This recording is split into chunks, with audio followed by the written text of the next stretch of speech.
Seja bem-vindo à aula de hoje da playlist de Bioquímica.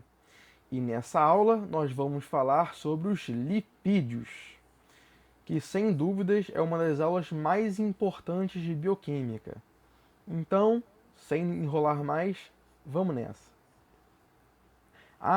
E antes de mais nada, eu me chamo Arthur e vou ser o seu professor nessa aula de hoje. O que são os lipídios?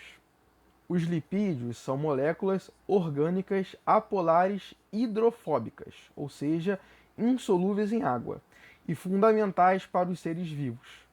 Eles são compostos principalmente por carbono, hidrogênio e oxigênio. Por serem moléculas apolares, elas são solúveis apenas em solventes apolares, como éter, acetona e benzina. Lembre-se, semelhante dissolve semelhante. Polar dissolve polar, apolar dissolve apolar. Então os lipídios só vão ser solúveis em solventes apolares. Não se esqueça disso. Agora, as principais funções exercidas pelos lipídios. No nosso corpo, principalmente, ele exerce as funções de reserva energética, isolamento térmico, função hormonal, proteção mecânica, estrutural da membrana plasmática, dentre outras. Todas essas linkadas aqui nós vamos ver na nossa aula de hoje. Então fique tranquilo. Agora, quanto à classificação dos lipídios. Bom, os lipídios podem ser classificados como glicerídeos, fosfolipídios, esteroides, cerídeos e carotenoides. Agora nós vamos falar sobre cada um desses, começando pelos glicerídeos. Os glicerídeos são lipídios formados pela união do álcool glicerol e dos ácidos graxos. São essenciais para os seres vivos, pois atuam como reserva energética, proteção mecânica e isolante térmico. São encontrados tanto em animais, na forma de gordura sólida, como em plantas, na forma de óleos líquidos. Os tipos mais comuns de glicerídeos são os triglicerídeos. Então, só um adendo importante. Nas nossas células de gordura, a gente vai falar sobre elas principalmente em histologia, elas armazenam a nossa gordura, o nosso lipídio, na forma de triglicerídeos, né? Principalmente numa organela chamada de vacúolo. E elas são bem grandes por causa disso, tá? A gente vai ver isso com muita calma lá pra frente, fica tranquilo. Agora os triglicerídeos saturados contra os insaturados. Os triglicerídeos saturados são as gorduras animais. Elas são sólidas e contribuem para o aumento do colesterol ruim, o LDL. Já os triglicerídeos insaturados são óleos, como o azeite e o ômega 3, e contribuem para a manutenção do colesterol bom, o HDL. Lembre-se, se o triglicerídeo é insaturado, significa que há ligações duplas entre seus carbonos nos ácidos graxos, por isso que eles são insaturados. E se os triglicerídeos são saturados, significa que só possuem ligações simples entre seus carbonos nos ácidos graxos.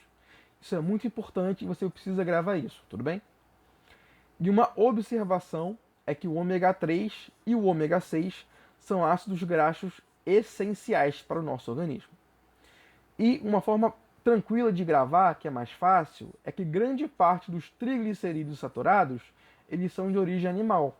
Já os triglicerídeos insaturados, eles são principalmente de origem vegetal. Há de origem animal também, mas principalmente são de origem vegetal. Assim fica mais fácil de gravar, tudo bem? Agora vamos falar das gorduras trans. As gorduras trans são triglicerídeos insaturados produzidos industrialmente, a partir da hidrogenação artificial dessas moléculas. Eram utilizadas para dar textura e durabilidade aos alimentos.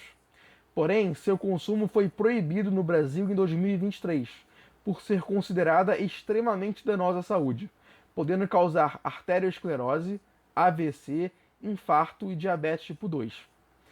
Lembre-se, a fórmula estrutural, né, de um ácido graxo trans, que forma as gorduras trans, ele precisa ter uma molécula trans, ou seja, as ligações de hidrogênio entre esses carbonos precisam ser transversais.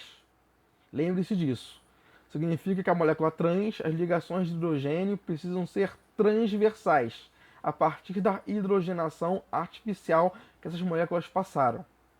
Por isso que se chamam ácidos graxos trans, diferente dos cis, né? Que a gente vê isso muito em química básica. Então, se você quiser tirar uma dúvida com seu professor de química sobre estrutura molecular, né, é muito bom você falar isso com ele. Isso ajuda muito. Aqui a gente vai falar só realmente do ácido graxo trans com relação a isso. Então fique tranquilo. E lembrando, não há nenhuma quantidade mínima que seja segura para se consumir ácido graxo trans. A mínima quantidade já pode ser considerada extremamente danosa à saúde. Por isso que eles foram proibidos em 2023. Agora nós vamos falar sobre os fosfolipídios. Os fosfolipídios são estruturas anfipáticas ou anfifílicas. Os dois termos estão corretos. Ou seja, possuem uma parte polar e outra apolar, que compõem a membrana plasmática das células. Essas estruturas formam uma bicamada. A camada das extremidades, que forma a cabeça, é polar e é um fosfato mais um glicerol. E ela interage com a água no meio externo e no citoplasma no meio intracelular. Já a camada do meio, que forma a cauda, é apolar, desculpe. E é um ácido graxo, como a gente acabou de ver os ácidos graxos. E ela é hidrofóbica.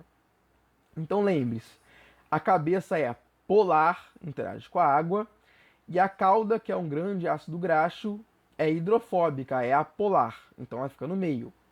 As cabeças ficam nas extremidades e as caudas no meio, formando uma bicamada. Agora vamos para os esteroides. Os esteroides podem ser divididos em dois principais grupos: colesteróis e hormônios sexuais derivados. Os colesteróis possuem várias funções, como compõem a membrana plasmática, né, compondo essa membrana, eles dão fluidez à membrana, né, que a gente vai ver isso na aula de citologia, mas ela é caracterizada pelo modelo do mosaico fluido, né, o que dá fluidez a esse modelo, né, a membrana plasmática, é principalmente o colesterol, né. Outra função do colesterol também é o precursor da vitamina D. Fica tranquilo que a gente vai ver isso com calma na aula de vitaminas, que vai ser a última aula dessa playlist de bioquímica. Tudo bem? E ele também é precursor dos sais biliares. Fica tranquilo que a gente vai ver isso agora. Existem dois tipos de colesteróis, e eles são lipoproteínas, ou seja, lipídios associados a proteínas. São eles o Low Density Lipoprotein, desculpa o meu inglês, tá, gente? Ele é ruim. Que é o LDL, ou lipoproteína de baixa densidade, que é o colesterol ruim, e o High Density Lipoprotein, que é o HDL, ou lipoproteína de alta densidade, que é o colesterol bom. Em excesso no organismo, o LDL se acumula nas paredes de veias e artérias, que é o colesterol ruim, elevando o risco de infartos e AVCs. Já o HDL, por afinidade química, tem a capacidade de desentupir, entre aspas, veias e artérias, carregando o LDL depositado em excesso nas paredes dos vasos sanguíneos. Nessa imagem que está nesse slide, vocês podem ver o LDL se acumulando nas paredes dos vasos sanguíneos e o HDL carregando o LDL, desentupindo os vasos sanguíneos. E ele acaba levando esse colesterol ruim para o fígado. E o fígado vai transformá-lo principalmente em sais biliares, para serem utilizados na digestão, né, no processo digestivo. Então, essa é a importância tanto do fígado nesse processo. É importante saber disso. Agora vamos para os hormônios sexuais derivados. Há hormônios sexuais derivados do colesterol, e são eles hormônios androgênios, são os hormônios sexuais masculinos, principalmente a testosterona, produzida nos testículos, e os hormônios estrogênio e progestágenos, são os hormônios sexuais femininos, principalmente o estradiol, o estrogênio e a progesterona. Eles são essenciais para o ciclo menstrual, a fertilidade e a manutenção da gravidez. Eles são produzidos nos ovários. E uma observação importante: o cortisol, muito associado ao estresse, também é um hormônio derivado do colesterol. E as mulheres também produzem testosterona, porém o fazem nas glândulas suprarrenais. Isso é importante saber. Agora vamos falar dos esteroides e anabolizantes. Eles são versões sintéticas da testosterona, criados para fins médicos, como medicamentos para reposição hormonal, perda muscular severa e alguns tipos de anemia. Contudo, seu uso em doses altíssimas muitas vezes está relacionado ao ganho de massa muscular para fins estéticos, como no caso de atletas de fisiculturismo. É importante saber que o uso de esteroides anabolizantes para fins estéticos, em doses muito superiores às fisiológicas, leva a riscos graves de desenvolvimento de doenças cardiovasculares, renais e hepáticas. Além de, se usado por mulheres, pode levar ao desenvolvimento de características secundárias masculinas, também chamada de virilização, como engrossamento da voz, o surgimento de pelos faciais, alopécia, dentre outras. É importante saber disso. E agora vamos falar dos cerídeos. Os cerídeos são ceras compostas por um álcool, diferente do glicerol, e de 1 a 16 ácidos graxos. As ceras estão presentes em animais e plantas. Nas plantas, presentes na cutícula de flores e frutos, agindo na hipermeabilização e impedindo a perda excessiva de água, como também na proteção contra agentes tóxicos. É importante saber disso. E nos animais, estão presentes nos cerúmeos dos ouvidos, a famosa cera de ouvido, na hipermeabilização das penas das aves, na glândula uropigiana, que é uma glândula próxima à cloaca, e produzidas pelas abelhas para criar favos e a colmeia. Importante, muito importante saber disso. E agora vamos falar dos carotenoides. Os carotenoides são pigmentos naturais de base lipídica, de cores laranja, amarela e vermelha. São produzidos pelas algas e plantas e são fundamentais para a fotossíntese. Também são cruciais na dieta humana, presentes na cenoura, abóbora, tomate, dentre outros. Na fotossíntese, são cruciais para a proteção dos cloroplastos, além de auxiliarem na captação de luz para a fotossíntese em si. É muito importante saber disso sobre carotenoides, tá, gente? Principalmente para quem quer fazer nutrição. É muito importante isso. E, na dieta humana, eles são essenciais para a saúde da pele, da visão e da imunidade, além de serem precursores da vitamina A. Não se preocupa que na aula de vitaminas a gente vai falar sobre isso com calma. Tudo bem? E bom, aqui nós terminamos a nossa aula de lipídios. Ela foi um pouco extensa, realmente. Mas espero que tenha ajudado vocês a entender essa parte de bioquímica que é tão importante. Nos vemos na nossa próxima aula e valeu!